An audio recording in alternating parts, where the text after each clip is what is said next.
AI is kind of a fancy thing. It's, first of all, it's 2 letters. It means artificial intelligence. Hi, I'm Andy. And I'm Roger. And welcome to The Middle, where we try to have thoughtful conversations about awkward topics on our search to find the middle. We're going to give you last week's news today. It's a slogan we should put on the t-shirt. Stop touching her! I am tonight announcing my candidacy. Taylor Swift. Look, my biggest issue with marriage is that I think that it's a fundamentally flawed institution that is built on the oppression of women. I will not be lectured about sexism and misogyny. Having truly rational conversations about controversial issues is risky these days. Roger. Andy, how you doing? Pretty good. Are you mad for it? Mad for it? Oh. You know what? Oasis takes me back to a time, like it really does transport you back to a time, doesn't it, where life was a bit simpler, you know, it kind of like end of high school, uni days for me. That's it. It transports me back there.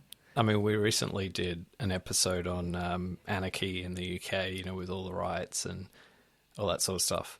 I think there's something about Oasis reuniting that might just like bring the UK together, because like they just seem like the focal point for everyone to get drunk together and forget like all their differences of opinion, like, and just seeing like Wonderwall and Champagne Supernova together and just forget for 48 hours that they have such deep divisions. You know, you might be onto something there. I actually think that when you talk about a loss of identity, you know, you've got to say culturally, maybe a big part of that is these, you know, these UK pop champions of that era, where not only were they just such, you know, culturally, they were such a powerhouse, but they embodied like the English working class, right? And like, you know, bands like Pulp and Blur and Oasis and things like that. You know, you got the lead singer of Blur actually making sure that they put the English accent into their songs. Like he played it up, and that was a conscious thing because he wanted it to be distinctive, you know. And then obviously, you know, we were talking about the Olympics an episode or two ago of like how rich the culture is in the UK, right? Like they've got so many hits. They're responsible for so many cultural kind of icons. I think you might be onto something. I think this might bring it home, so they say. It probably was like the last period in history where you could have like pride in the Union Jack, you know what I mean? Like that whole period of Cool Britannia where that didn't equal like colonialism and all of the baggage associated with that. So yeah, no one looked at Jerry Halliwell's Union Jack mini dress and thought, oh, these filthy colonizers. That's what I mean. It was a simpler time.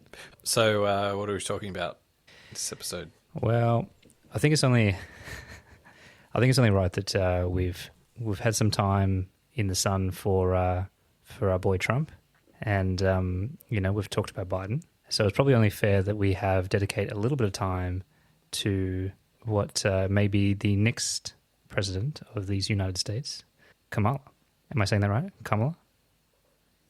How do you pronounce it? Like if you were just to say it normally without any pressure, just let it come out. What does it sound like? Cam dog. Cam dog. You mumble a fucker. Kamala, I'd say Kamala Harris. Yeah, I think it's more of a like front-loaded kind of emphasis where it's like Kamala rather than Kamala. God, like if it's this complicated, how are people going to vote for her? Well, Obama, he had a very Middle Eastern sounding name. He got through. Kamala Hussein Harris.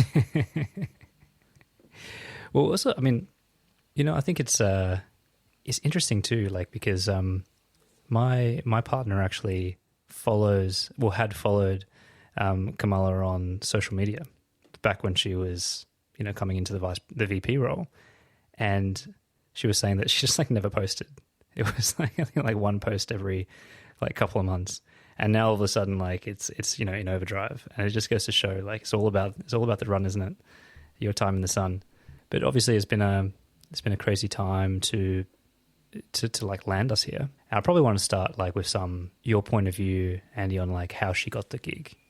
Well, I mean, like obviously Joe Biden was not a viable candidate, and like there's nothing I've seen since him stepping down that makes me second guess that. Like even his appearance at the Democratic convention, and you know what? Like, I think what's quite remarkable about the whole thing is how sort of swiftly it's happened. Like, we almost have forgotten about this transfer that suddenly, like, Kamala is the candidate. Are you talking about the significance of the passage of time? Like, when was the Trump assassination attempt? You said that to me afterwards. I know we're talking about it. And you said, "Oh, I just don't think anyone's going to remember this in a couple of weeks." I'm like, no way. This is iconic. You know, this is like Time Magazine Man of the Year for the next decade. And you're right. Like, last maybe 5 weeks has been a lesson in how quickly the news cycle moves on. Like, it feels like an eternity ago. The assassination attempt, the freaking debate, everything. Like, we've moved on so quickly and so aggressively. It's been intense. Yeah, so I guess to that point, I think there's a general disadvantage she has in that she hasn't had like a whole year of going through, like, let's say they were both new candidates, right? And she would have gone through the Democratic primary process and so on, and like people would know her from that. So she hasn't had that, but at the same time she's been VP, right? So people have known her from that. Yeah. And I just don't think, all said and done, it comes down to like how well people know Kamala Harris. I think it comes down to that they want a viable alternative to Donald Trump. And maybe we'll get into this today, but I think it almost doesn't matter anything. Nothing about Kamala Harris, intrinsic to her, actually matters. It's all about the fact that she's, okay, yes, she gets rid of that big red cross that people had on Biden because he had either Alzheimer's or something close to it. And she's a viable person who you can trust to run the country. And she might not be your optimal, choice or preference. She might not be perfect, but given how much people dislike Donald Trump in the main, at least, maybe he's polarizing, but at least on the side that doesn't like him, she's a big tick. And it doesn't really matter anything about her. So I think that's kind of the score, right? It's she's not Joe Biden with Alzheimer's. She's not Donald Trump. That's all you need to go. Do you think that Kamala would have been the nominee, if they did a little mini primary? If it was like genuine open slather, like anyone, like she's an option among equals, I don't think she would be the nominee. No. Yeah, okay. Because that's kind of what I was getting to, right? Like, I mean, it is a bit convenient in my mind that the delay tactic kind of ensured that there was no time for a little mini primary, or to, take it back to the party and have a little bit of bloodletting. So it's almost, to me, now that I've seen it all play out, it's hard to connect the dots, but I do have a question whether this was a bit more strategic, that actually Biden holding on almost guaranteed the spot, the chair for Kamala. Well, that might have been the case, but I sort of think that probably was in the long run best interest of the Democratic Party, because the last thing you'd want at this stage so close to the election is 2, 3, 4 candidates going at each other, giving perfect sound bites as to why whoever the eventual nominee would be isn't fit for office, right? So, yeah. And I suspect what had happened in that period where we were all surely he's going to withdraw. That whole period was all of the politics happening about, okay, who are we going to? We need to get our ducks in a line. And that period leading up to him withdrawing was the period where they had done all the politics to figure out no, they want Kamala to be the candidate. I just, a few question marks on the nature of that. And I suppose we are dealing with something that is very, very rare. Hard not to feel a little bit of something in the heartstrings for Biden. So, just as we had a little bit of talk about the VP pick on Trump's side, I think we should probably just have check-in on the VP pick for Kamala. What was your views on Waltz? I don't really, never really knew him before. Still don't know him now. I know one thing is that I don't like how he's always got this big grin on his face, and he's clapping into the microphone in this really obnoxious way that kind of gets on my nerves. But that said, like, if we talked about how JD Vance is not a broadening of the Trump base, I think we can say that Tim Walz is a broadening of the Kamala base, right?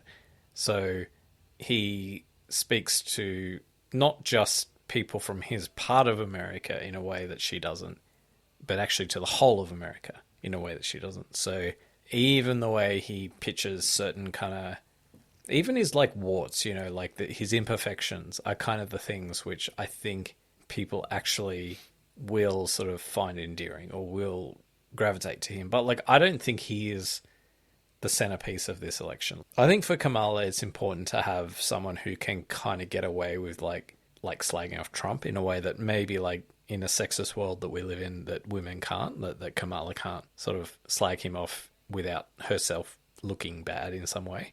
So I think it's good having someone who can do that, and that does seem to be, you know, the role he's playing. But yeah, I don't really have any views because I don't really know much about him, to be frank. How about you?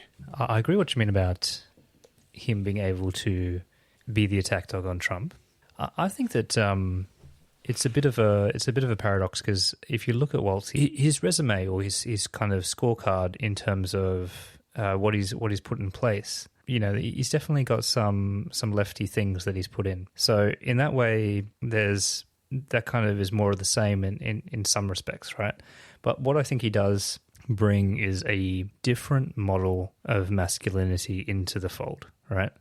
So I think it's this idea of like, here is someone who is obviously very masculine, like he presents very masculine, but not in the alpha red meat conservative kind of prototype of masculinity. He's got that kind of softer, caring dad football coach energy, right? Which is the place he's filling, which is very much like a supportive, almost like protective, understanding, nurturing father figure. And I think that was kind of is an important part, and I saw that play out a lot in the DNC, in the convention, where it was very much the men were placed as these kind of almost into like a nurturing role, but like a confident masculine role, which is quite different from the masculinity that's presented on the Republican side.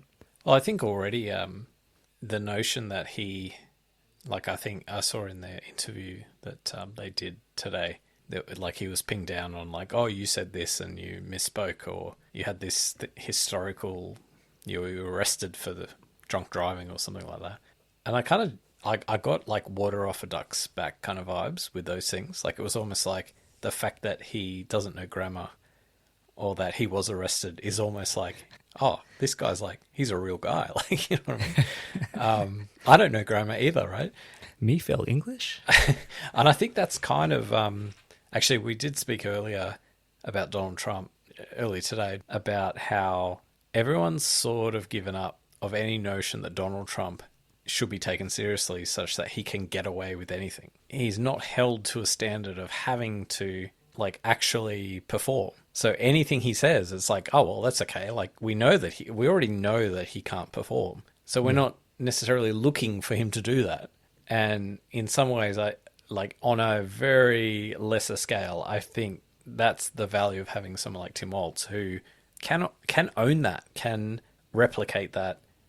Not to the full extent that Donald Trump has, but like at least to some partial extent that gives him license to go after Trump in a way that Kamala Harris can't. Now, I want to ask you a question around how, and this is something I've noticed, is that I don't think she is giving up the notion that she is this like respected prosecutor from California, right? It's this role that she has to be held to this high standard, this really credible figure that makes it hard for her to go off leash. So I want to get your sense of like, after having like listened to all the different things that have been available to us since she has taken the nomination, do you think she faces a different set of rules to Donald Trump?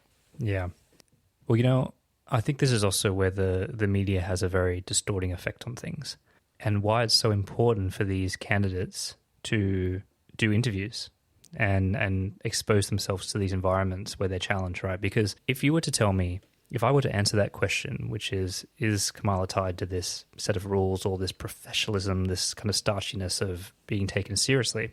If I were to kind of review her time from when she was put forward as the Democratic nominee to now, prior to her first interview with CNN, I would say, no, she's definitely trying to put a little bit of spice into it. You know, like she's leaving some of that professionalism and coldness of from a legal kind of sense aside so that she can connect with the electorate, right? And kind of her people. And, you know, there's this thing about Kamala and the coconut memes and her being a vibe and full of joy and all these kind of things that aim to bolster her personality and her charm and her kind of connection and rapport with the public. But all of that, it's not her. It's just, I feel like it was the media kind of and her team spinning this picture. When I sat through her interview, and this is the first interview, I think, 40 days without a proper interview and all that business with CNN, it was clear to me that it's back to exactly what you said. She was straight-faced, straight-laced, and you could tell she was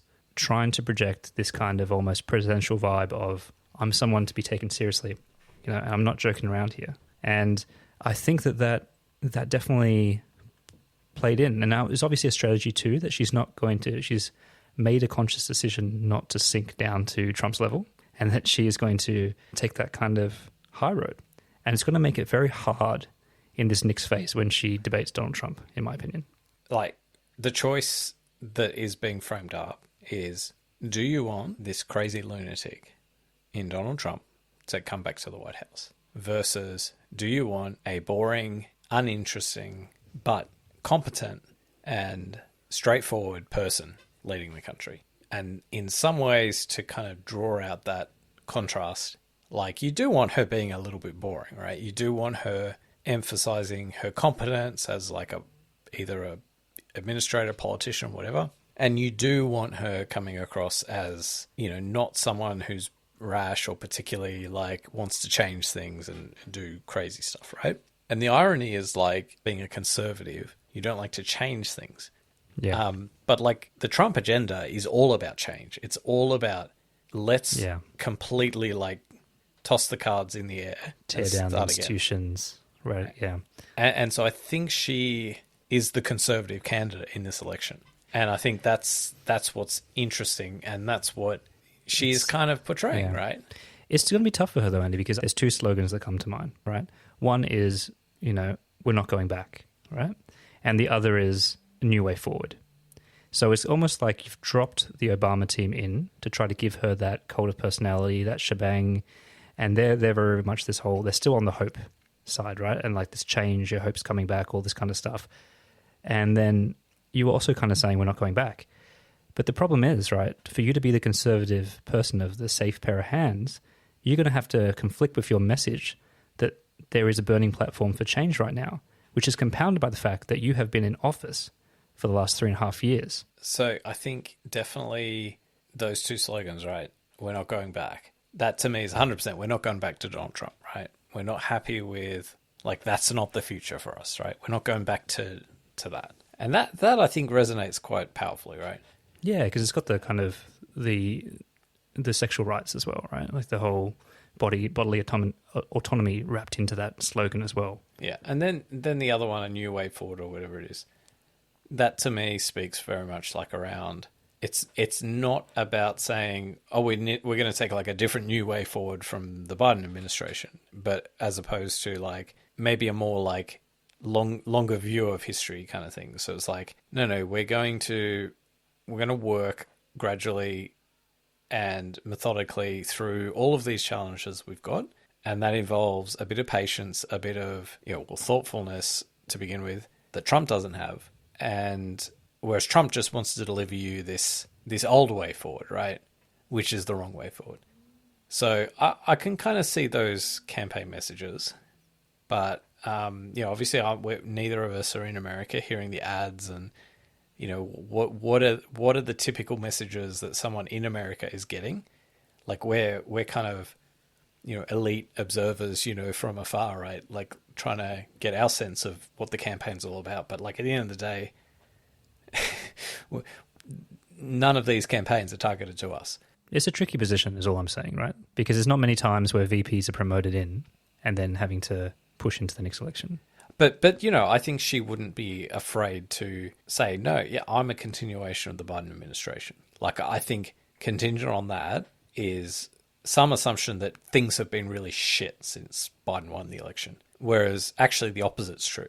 Things have improved, right? There's some, like, cost of living is like probably the one area where it appears harder, but that's a global phenomenon. I mean, we have it here in Australia. In fact, in the US, they're ahead of the curve. Like, in the US, they've actually made more progress on addressing those issues than we have. So actually, like, they do have a good record, you know, in terms of what they've been able to achieve. And I think it's quite powerful, like some of the messaging, and maybe we can talk about some of the I'm not sure it was the interview or the DNC speech, but some of the messaging around like a Trump tax, you know, this idea that what Trump wants to do, he wants to tax you so he can pay for like massive tax cuts for the rich.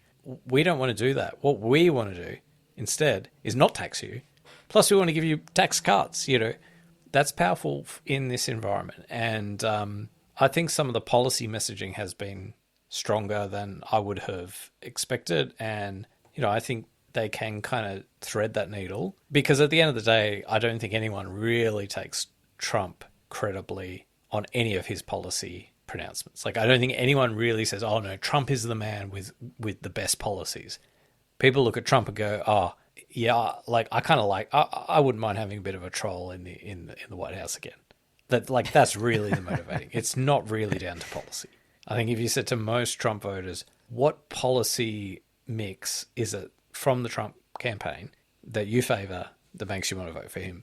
It's not about that. It's about Trump, the man. I actually and think his that chaos. I actually think, just to kind of shore that one up, I personally think that if you spoke to the average Kamala voter or Democratic voter, like just the average kind of low information voter, they would struggle more to talk about policy standards or achievements in that shop than they would for Donald Trump. And the reason I say that is because, well, number one, she's been VP, and the messaging there has been quite low key. And number two, Trump kind of has a lot more narrative punch about things. You know, they talk about we're going to build the wall, deport millions of people, drill baby drill. You know, we're gonna end the wars and the conflicts. We're gonna get people to pay their right share. Kamala doesn't have any of those cut through messages, right? Like what would be? So if what do you think they would say? Maybe the abortion things, Roe versus Wade, maybe. What else has she got? Where I would probably disagree is that I don't think people who vote for Trump care about policy as much as people who will vote for Kamala.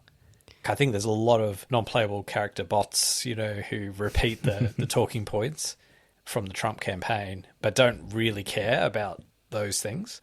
So yes, I understand what you're saying, and probably would agree that it's a bit like stop the boats. Like, you know, here in Australia, we had the whole campaign, stop the boats, right? It's an easy message to remember, right? Build the wall, easy message to remember. But I don't think people who, really care about it. Yeah, I'm not trying to say that, but I'm talking about at least there's something there, and whether I'm not saying that something is policy acumen or anything like that, but you got to offer up something powerful on the other side. I think this kind of safe pair of hands tactic, not Trump tactic, it's got its own risks as a strategy in my mind, because that might work if you're both running your own race in your own lane, but you're about to kind of square off with this dude, right? You're going to need to, and it goes back to me. I think this is what I'm keen to discuss with you, because I've been a bit sickened. It's been a bit kind of like cloying the way that the media has kind of hyped up, in my opinion, the Kamala campaign in its very early days. She's gone, and I don't use the term gaslighting very often, but I do think that there's something unsettling where the perception is turned around on a dime with very little intervention from said person, from her being universally acknowledged to have a low approval rating, a bit of a disaster on the mic, to her getting nomination, not really doing anything to prove us otherwise, and all of a sudden being like the best candidate and that she's going to win and all this kind of stuff, right? Like, I just think that, to me, that's very unsettling to watch occur in real time without any basis. And I think that going into this interview in the CNN I think I spoke to you after watching that. I said that it was like watching someone on a tightrope. You just felt very nervous for her. Like, she never put me at ease, and I was just going to come. I want you to do well. I want you to kind of not fall over here. And it was a very softball interview, but it wasn't a train wreck, but she did not alleviate my fears that she is going to be able to be quick-witted, be able to stand up, be able to kind of solidify under the pressure of someone like Trump or other people with more real threats, more credible threats when she does have this top job. All right, I'm going to disagree. So, first of all, to the point around like the media's, I don't know, like affect for her, or just her general like the honeymoon period she's been through, right? I think we all have to keep in mind that if you take 100 Americans and you say, who do you prefer, Donald Trump or someone other than Donald Trump? The absolute majority will be saying someone other than Donald Trump. Okay, so Donald Trump is actually unpopular, and there's a lot of people who actively do not want him as their president again. Mm-hmm. Yeah. The problem has been that when you have Joe Biden, who is quite scary actually, as we saw in the debate, in terms of his age and all of that sort of stuff, that left a lot of people very depressed about the prospects of winning and how they're possibly going to sell this story to the rest of America. So you take that factor, that massive negative away, and you have the true underlying situation, which is anyone other than Trump suddenly looks quite viable, right? Including Kamala Harris. And I mean, I guess in that sense, she attracted this appeal from like everyone, in like whether the Democratic base, whether general America or the media or whatever, that, okay, they've got a chance. Like, it's not this like $1.30 situation that Donald Trump was going to win. It's actually, they're in the fight, right? And they are in the fight. So I think that's a big change, and I think that's relevant. Now, to your other point around like the interview today, I watched it. I didn't pick up the same thing you did. I thought she did well. Why do you think she did well? Can I break it down for me a little bit? There was no question that she got that I thought, oh, gee, she really flubbed that. And I think I want to draw this out, that I think there's double standards going on. I think if Donald Trump was being interviewed by CNN, I mean, that probably would never happen, but let's say he was, he would have fucked that interview up 10 times order of magnitude than her. It's just that like Trump gets away with it, right? He gets away with it because no one cares that he doesn't know the things that he's being asked about. No one cares that the answers he gives don't make sense. Like, that's not the domain that he's being assessed against. But with her, she's getting assessed against this notion that she is this responsible leader. And dude, she's the VP. But Trump was the president. To walk away from that and to say, well, you know, there was like a question or two where she didn't have this like really hit the ball out of the ballpark answer. And then to kind of look at that and go, oh, well, you know, maybe she's not fit for office or whatever. Or maybe she won't instill confidence. Like, to me, that has to be like, how many times has Donald Trump gone and done an interview and given really stupid, ridiculous, incompetent answers to questions, but he gets away with it. But so why not her? One of the things that I kind of take not offense with, but I think that we spent some time talking about Trump, right? Like, I want to talk about Kamala outside of Trump, because every Kamala conversation ends up with something Trump did, or what about him, or what about all these whataboutisms. Like, I'm just talking about judging the candidate for what she is, right? And I just was left with this uneasy feeling that, I mean, first of all, it was, you know, it's a big lead up to this first interview. It's friendly fire with CNN, and the whole thing reeked. She only spoke for 7 minutes, right? Over a 18-minute interview or whatever. And the whole thing reeked of this, her trying to be interviewed, asking these hard questions, but they were never pushed, they were never followed up, and she never gave reasonable answers to those things that a reasonable person may want to know about her positions. So I'm not talking about her flair, her kind of projection, her rhetorics. I'm talking about how she stands up to that pressure and what she can give away. And that's the part that, like, I mean, come on, man. When she's like, well, she was asked, what would you do when, you know, your first day in office or whatever? Nice little softball. she offered like platitudes, nothing really. When she was asked about, whether she knew about Biden's cognitive decline, just doubled down on that and pressured, nothing, gave nothing, right? There's like, and the interview was filled with those kind of things, right? So I'm just kind of trying to judge the performance against what I believe someone should be in this role should be able to do, right? And we'll get more from the actual debates with Trump soon, right? Like that will be a different story. But this was her chance to kind of show a little bit more, alleviate those kind of weak points. And I just don't think that, and like I said, it was not a train wreck, but it wasn't what you'd want. It wasn't enough for me to take, like I said, the narrative for her being a pretty bad candidate on the stump, or that she was known for, to now she's turned things around and she's, the party's new hope. Take your point around, like, not everything should be about how Trump is worse. So happy to have the conversation on those terms. Like, let's just look at her in isolation. So I think we both sort of have come to terms or share an opinion that she's not the best candidate available to the Democrats, right? But I would say the same about Trump, but I appreciate we want to divorce ourselves from considering Trump. Yeah. So, and we've conceded that, like, there's a whole bunch of stuff about her that's wishy-washy, that's like a little bit, her brand is not probably one that energizes America, and there's just some like instances where she doesn't exude sort of confidence in the same way as like Barack Obama did, or, Bill Clinton or someone like that. So let's just concede that, right, to begin with. But I don't know, man, like, I think there's a little bit of double standards going on here, because like she took the approach that politicians take, which is you've got a question that you don't have a good answer to because there isn't one. There isn't a good answer to some of these questions. That they are questions which, if she gives the true answer to, will look worse for her than if she gives I'm going to answer a different question to the one you asked. Like, and that's what she did. And she weaved that thing, and she looked a little bit awkward, but like that happens to politicians all the time. I think she's being held to a higher standard than I think what she would be if she were a man. Like, honestly. Like, she were a man, really? Yeah. So you think it's a sexism thing? I do think, yeah. Because if she were Donald Trump, and I know we're not talking about Trump, but just to give an example, if she were asked... Can't help yourself. Let's take some other candidate with a penis, right? If this candidate with a penis were asked a question that they didn't want to answer, that person could come out batting, like, quite aggressively, and say, that's a stupid question. The fact that you're asking me that question means you're obviously uninformed about what the true wishes of America are, right?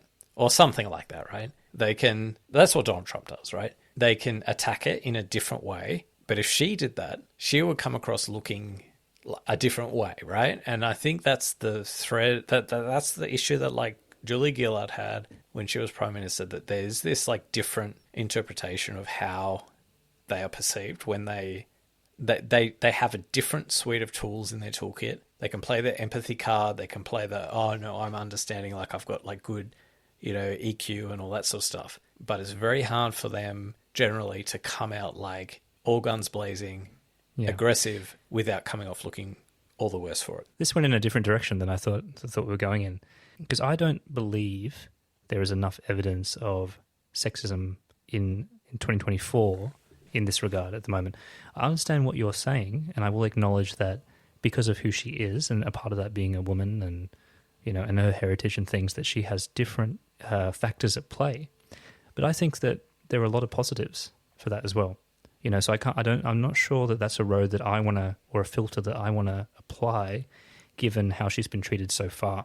Now, if something comes up that's a lot more overt, then I think it's worth talking about. But for example, the same things that you're mentioning, that she can't, perhaps people don't like seeing a woman who, like stereotypically nags or is aggressive or whatever.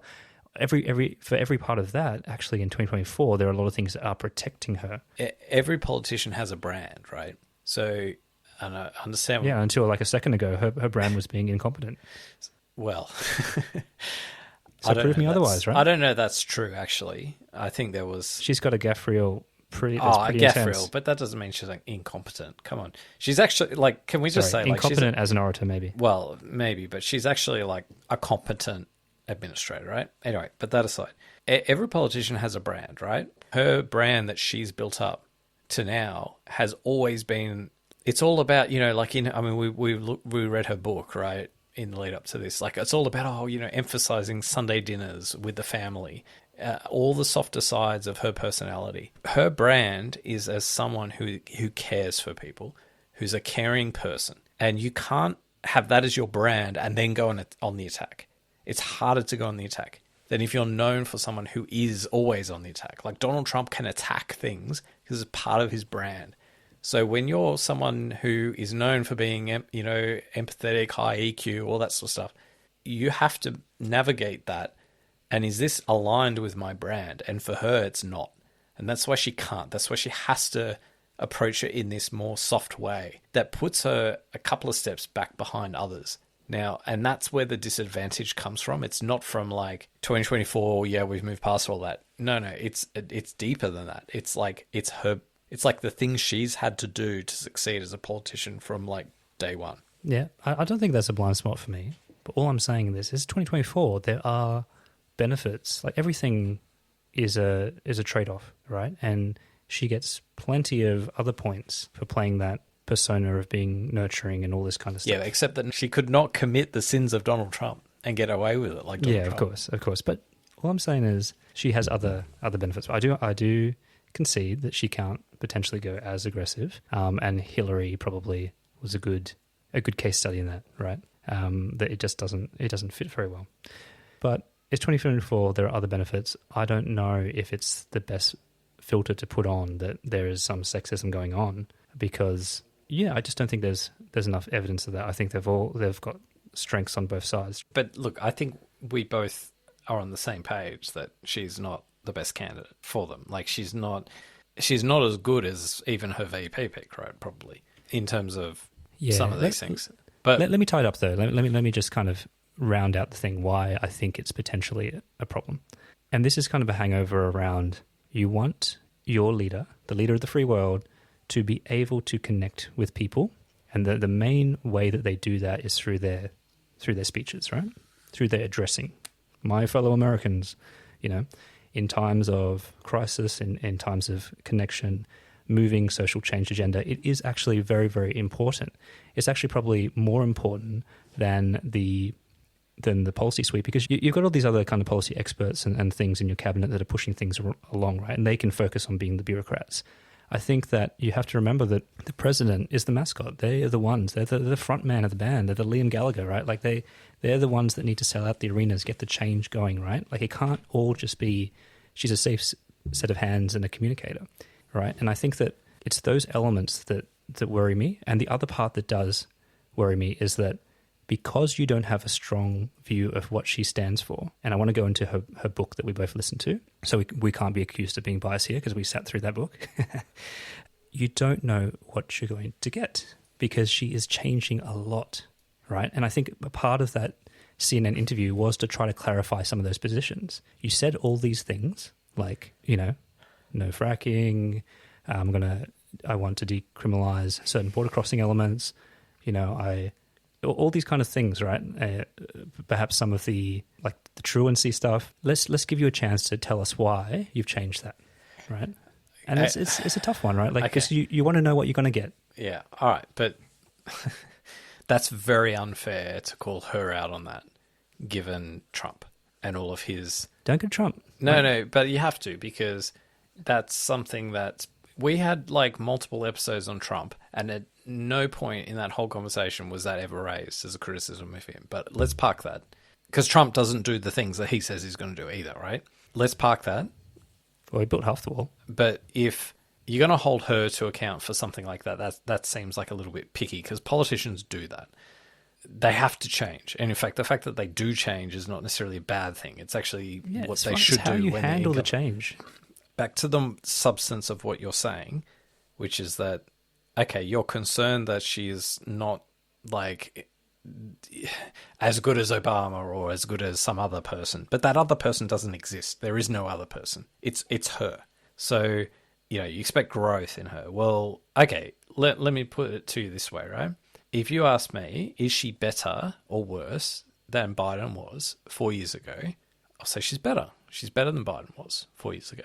So she's more eloquent. She's she can get a sentence out without me like fucking being as nervous and like on seat's edge as I was when Biden was answering questions 4 years ago. Biden? Yeah, absolutely. I was fucking like nervous every time Biden spoke 4 years ago because he still had, even 4 years ago, he still had that like on the verge of Alzheimer's sort of vibe to him, right? Dementia vibe. I was nervous for Biden. I'm not nervous for her in the same way. So I guess that's why maybe I'm partially sort of, I don't know, what's the factor now? I don't want to say it's like, oh, definitely it's like a sexism thing or something.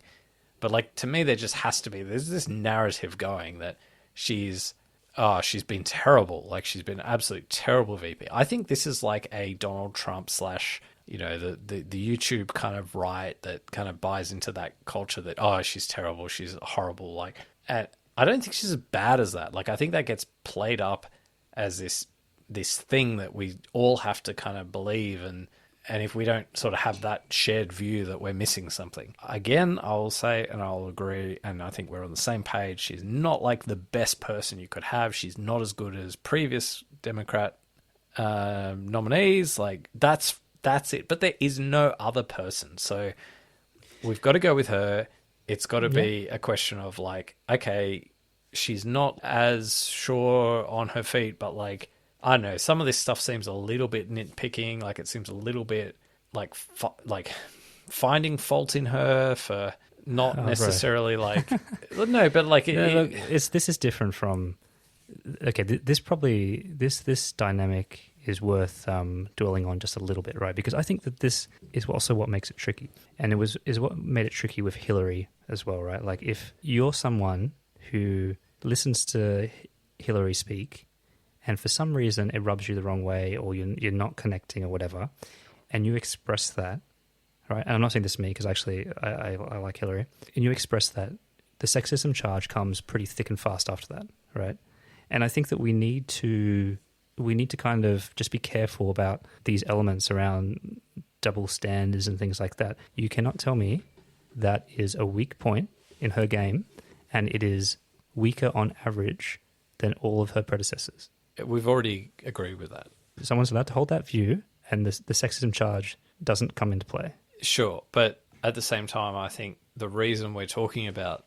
Okay, you know what I'd rather be talking about? I'd rather be talking about, okay, she's not necessarily a great speaker, but that, hey, like, you know what, she would be really good as president for all these other reasons. Like, let's actually judge her. Let's have that conversation then. But let's judge her by how she would be in office, as opposed to whether she's like got the dramatic, stage effectives like Tom Cruise or something. You know what I mean? Like, let's not dwell on like something that's unimportant.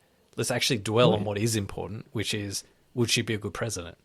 And that's okay, but let's move past that with grace, right? Like, I think this is partly the problem, that people get stuck on this merry-go-round because they won't accept that charge, even though it's pretty plain for most people to see.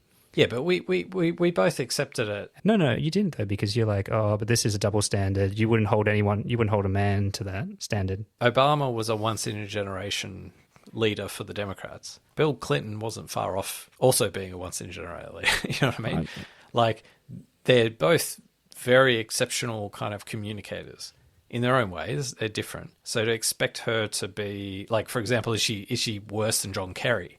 Well, I don't necessarily know that. Is she worse than Joe Biden? No. So, like, when we like, if you benchmark her against these other people who are less like renowned, like, and you say, oh well, was she as good as like the last two presidents? Democratic, well, if you count Biden. This is the problem. This is the problem, that you want to believe that America is a meritocracy and that the cream rises to the top. So it's not by chance that, the Obamas of the world, the Clintons, even, these people, the Kennedys and stuff, they've risen to the top. They've done that. They've kind of done that through a meritocracy. When you talk about meritocracy, like, the whole US primary system is geared around training people up to be, good retail politicians, right? And that's why you get Bill Clinton. That's why you get Obama. But it doesn't mean that they're the best people for the job. It doesn't mean they'll be the best president. It doesn't mean they'll be better than Kamala Harris. She actually might, all said and done, be far more competent than any of these people as president. I separate the two things, right? I separate her kind of performance as a speaker to to the next issue, which is actually what does she stand for, and how do you know, and does she have a real set of values, right? And I know that could be a cynical view, could be no politician has a set of values. They just have constituents that they're trying to get by with. But I want to believe that's not true as well. So I'm not critiquing her and on the exact nature of the responses. One critique is around her overall skill and her performance as a speaker, right? And that goes to say the confidence of what you're speaking to things, how you phrase them, the cut through you get from your messaging, the way that you can address things and move on, and the charm you have. The second, which we should get to after this, is what does she actually stand for? How does she define herself and her values? Because she's trying to play both sides. And I think the Israel-Palestine thing was a really good example of that, right? It was just so obvious because it was the views were said directly after each other. Unequivocal support for Israel. They will get all the weapons they need whenever they need it, and I'm unwavering from that. But they're killing too many goddamn people, and I don't support that. And something needs to be changed, and we need to get a deal done, and we will get a deal done. And then when she was pressed, okay, this is the interview, let's press you. The interviewer said, all right, well, as part of that pressing mean that you're going to withhold weapons? And she said, I just said that they will get all the weapons they need. Didn't you hear me? But we need to get a deal done. Yes, we do need to get a deal done. Next question. Do you see what I mean? Like, I think that this is Trump. If Trump said those words, he doesn't say that. He just says no. He would. He would say Trump has a more definitive position on Israel than Kamala does. How can Trump get away with his approach to interviews? We've had more than 2 episodes on Donald Trump, and in neither of the occasions did we ever discuss his approach when he's interviewed. Now, I don't know if you ever sat through a Trump interview. He does not give good answers to interviews. The only answers he gives in interviews, which are good, are the ones that are funny, because he's like being brutish and rude and outrageous. Only right? Rosie O'Donnell. I'm happy to concede, and I've done this multiple times tonight, there is someone out there who would be better than her at these things, but I can't get into a conversation about the minutiae of these sorts of things when we don't hold Trump to the same standard. And so I think her answers in the interview were not necessarily perfect, but if you asked me, like, honestly, like, what should she have said instead of what she did say, I don't know there's a good answer. Other than that, well, it's the vibe of it. And if it comes down to the vibe of it rather than the actual words she spoke, then that's when it comes to these more subliminal things, like where... Yeah, and I'm willing to concede that, Andy. I think that's why I said two separate things. But all I want to leave this section on is that we can understand a bad verbal performance when we see one, right?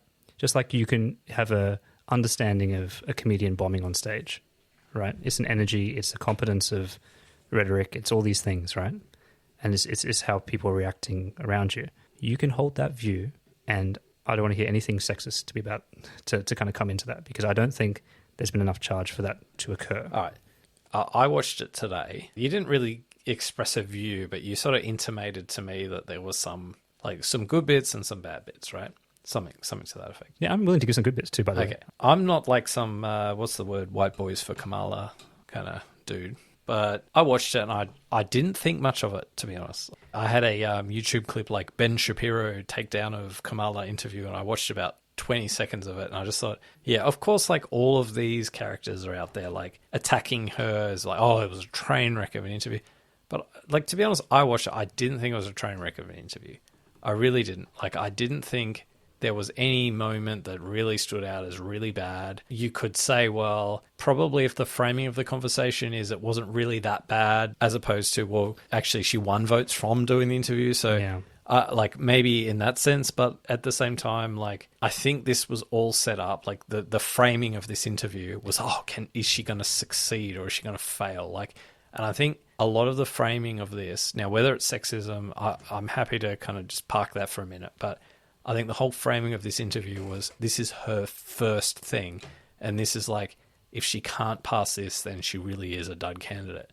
And the whole framing of this interview was like, she's never been up to scratch. So she's really got to prove that she can answer questions, The framing of this was like, is she going to fucking trip over the hurdle, right? Yeah. And to be honest with you, if you just watch it as just an interview and you don't think about all that noise in the background, I watched it in that spirit and I didn't really pick up much of any significance. She didn't like really win me over as like she's amazing, but equally I didn't think, oh, well, she absolutely fucked that up like either.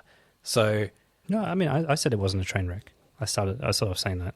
Look, I agree, and she had a few good strategies in there. I think that I see this as like a little warm up gig, right? She's throwing off the ring rust. You can go back and find that like YouTube clip of all of her like misspeaking and her awkward moments. And like, yeah, I agree, that's fucking awkward, right? But I don't know that many of the cuts from today would make it in that reel, right? And maybe that's the benchmark of like how I'm judging it. Maybe that is growth. All right, let's move away from the speaking bit, right? Because the bit that is tied in with not being a confident speaker is this idea that you don't know who she is and what she stands for. And where I'd like to kind of interrogate a little bit, we both listened to her biography, so which means that you and I had Kamala speaking to us for probably about 12 hours straight. And I want to kind of get your feeling about that because, love it or hate it, a biography, an autobiography, nonetheless, is meant to give you a really good sense of who that person is and a feeling that extends beyond who she is as a political candidate. In the same way that I think we definitely must admit both of us were influenced by J.D. Vance's Hillbilly Elegy and how much you got an intimacy of who he was and what he stood for. So I'd like to kind of have a discussion about that, right? And what you felt was delivered about her character, about, who Kamala actually is. It was a little bit tortuous to read. She's not very... and I think this is like the thing that's challenging with her is that she's got this like veneer, keeps talking about her mom, her upbringing, her background, her career, but you never really get the sense that you really ever know her. Like, and to be honest, I found her book really vacuous. Like, it was really like just not a meaningful story. Like, it was, I don't know. Like, I in a really almost very unsatisfying way. Like, okay, to begin with, there was a lot of it that I think was contextual to the time. So it was written, I think, when she was going for the nomination back in like before the 2020 election. So it's a lot more like pandering to the left than she would be now. So it was like it was quite sort of a lot more left of center in terms of like the aspiration she laid out than where I think she would be now in terms of her like pitching her message. But I think just that didn't even necessarily bother me. I think what bothered me was that I didn't walk away from reading that book thinking, actually, this is a great woman. Like, this is a really like interesting person who is impressive. Like, I didn't walk away with that. So, and we had conversations, I don't know if we had on the pod or not, but I think you had this contention that,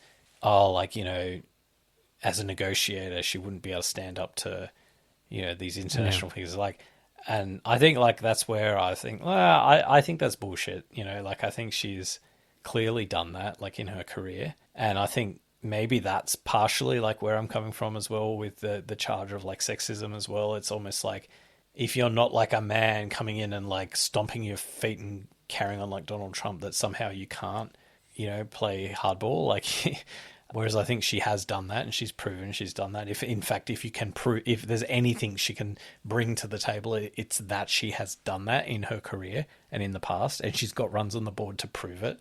But again, in terms of the person, like, I didn't find much depth.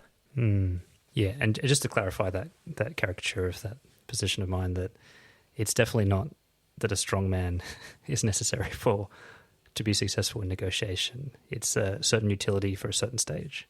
And so I just want to put a pin in that. Look, she kind of writes like she talks. In fact, the book reads as if it was a speech to me. Like she's preaching to you. And she uses a lot of the same kind of speech techniques where she repeats things over and over and tries to like line up an argument. And that was hard. That pill didn't go down very smoothly. And for me, it was a lesson in how party politics works, because here's someone who's trying to give you her values, almost like preach to you why all the things wrong with the world are the causes of the left, right? And you mentioned to me too, this is a book for Democrats, to convince other Democrats why she should be Queen Democrat, right? Why she should be the nominee. And I think that that's obviously true. It's just the one-sided nature, the battering ram of the left. This is why the world is broken and bleeding, and all these social and justice issues are going unheard and unsung. And this is why the good fight needs to be fought. And they never talk about any of the balancing issues, like at all, right? And I think that that's the part that gets very, very tiring, and especially for people like us who want to interrogate the middle on things, that this is not the place for the middle, right? And for every kind of social cause that she talks about, or the way that she is fighting for things and addressing it as the one goal, like the virtuous goal in life, is too one-sided. It doesn't talk about any downsides or why there would be perhaps any opposing views or factors, whether it's on kind of like her migration, whether it's on this idea of like healthcare and all this kind of stuff, or women's rights, civil rights, all these kind of stuff, right? Like I think that it's very, very easy to come up with counterpoints to this of why there's a different school of thought. And, you know, maybe I'm looking at it in the wrong way, because she's talking about at this stage probably being this is my resume to be the nominee rather than the president. And I think that's the challenge for her, that actually now she has to move away from that into the center. And I don't believe it. Well, I don't know what to believe, because I get no sense of what she really wants, unless I take her at face value, which is she is actually very, very left of center in the way that she talks about her values and what she's been fighting for her whole life, right? I will absolutely support your points. That what I got from this book, though, is an aggregate picture of someone who is, number one, normal.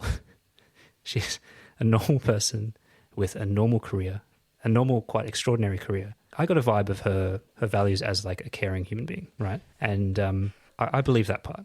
I believe that part. And I believe that she's smart. She's a smart woman that's done well in a career and is a hard worker and a sacrifice to do the things that she wants to do. What I don't get is what that means for her presidency and what she's going to actually try to do. I've got two things to say. First of all, it was a more impressive book than Art of the Deal. Well, I'm not finished yet, so Neither am I, but I already know after the foreword that it's better than Art of the Deal. And maybe just like as a general comment regarding whether it's the book, whether it's about everything we've discussed today. And I know that your appetite is not to bring Trump into it and to look at her in isolation, but at the same time, like I absolutely think that if we held Trump to the same standards as we're holding her to, like the only reason we don't have a conversation about Trump's failings with respect to everything we've discussed today is because Trump's failings are like orders of magnitude more severe and dangerous. But Trump has all of these failings that we've talked about in relation to her, only worse than her. So I just feel like this conversation is geared to be unfair to Kamala Harris in the context of there being a vote at the end of this year. And that I think that's relevant because, yes, you can have a view that, yeah, well, you know, in some like thought experiment where you have a better leader, a better candidate, she's, you know, against that benchmark, she's not as good. But that's not what we're talking about. We're talking about Kamala Harris versus Donald Trump. It's not even a conversation. There's no conversation to be had about on anything we've talked about today, on any dimension that we've talked about today. Who's superior, Donald Trump or Kamala Harris? What would you say to the voter that actually has a different political philosophy, and they might not like Trump either? Like, what would you? I have a different political philosophy to Kamala Harris. I've got completely different views of the world to Kamala Harris, but but she's less bad than Donald Trump. No, but I mean, like, what if you're someone who on the women's rights side, or perhaps, you know, you have different kind of view on immigration stuff. Like, how can, like, what would you say to them? even if they think that their candidate's not optimum for their party, like, you're not expecting them to cross the bench, are you? What do you mean? You're kind of saying like there's no equivalent. I'm saying that we've talked about like her flubbing an answer in an interview, and I'm saying, well, Donald Trump flubs answers to interviews far worse than she does. Yeah, but we gave it to him for the last two No, not episodes. on that. We This is didn't even get Kamala's. to that because we were too busy with his like damaging the core of the institution of the US, right? Oh, we called him. We didn't even get down to that, like, because this is the thing, right? We've got to fill an hour to talk about Kamala Harris, so we're gonna like pick the most interesting aspects of her, and it's necessarily going to go to like her flaws, right? And so we find her flaws, right? And it's that she's not like, the extent of her flaws are that, you know, she's not an eloquent like interviewee, right? And we have a whole episode about that. But when we were talking about Trump, we were talking about like he's a threat to democracy. He's a threat to the Western liberal world, right? And I think it has to be said that, yes, we've spent an hour talking about Kamala Harris, but notwithstanding that, the concerns about Donald Trump are orders of magnitude worse than the things we've been discussing today. So that was the spirit of my final comment. I wasn't trying to convince anyone to change their support for Trump or anything like that.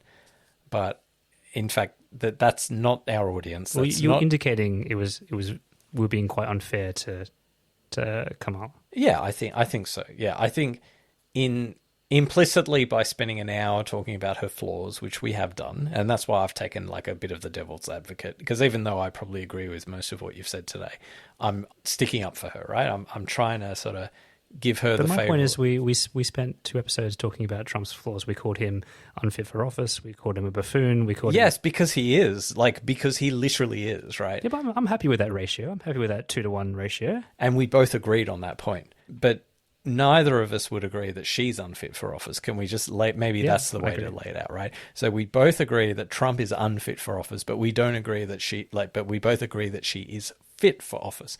So when we spend a whole episode talking about, you know, her failures to answer questions in a convincing way, can we just like contextualize this conversation that this is just like at the margins of her abilities? Yeah. I'm happy to wrap that in a bow for the listener, but I think they've gotten there themselves. Yeah, that's fine. But maybe at the same time, it's like you don't need to spend equal measure like talking about like, is the Earth flat? Like there's some questions which like you can just say, yep, okay, tick, move on, let's go to the next. But it's really about how we have the conversation, right? It's like, and I think that's where we spent the time trying to unpick around like the trigger points in this, the way in which you can be left with a feeling and then also not have to suffer the charge of like being a racist. And you know, for the sake of a nice, entertaining, you know, enjoyable conversation, we found things in her that we haven't even looked for with Trump, because there's so much other stuff to find with Trump. There's so much other stuff to talk about.